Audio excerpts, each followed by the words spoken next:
भइल बा होरी लवाली लखिलावा, भइल बा होरी लवाली लखिलावा।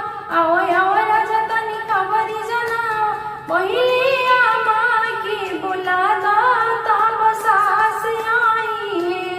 पहिलिया माँ की बुला दा तब सास आई है।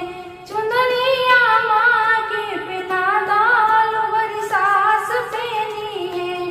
चुंदरिया माँ के पिना दा लोहरी सास पेनी है। सोने के गहना आंगन में लुटावा, सोने के गहना आंगन में लुटावा। भइल बा होरी लवाली लखिलावा, भइल बा होरी लवाली लखिलावा। आओ आओ राजा तनी खबरी जनावा, पहिली भाभी के बुलावा तब गोतिन आई है।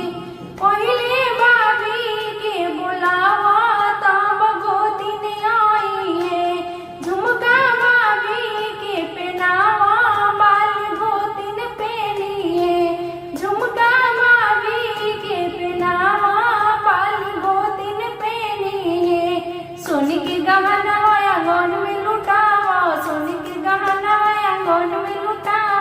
भइल बा होरी लवाली लखिलावा, भइल बा होरी लवाली लखिलावा।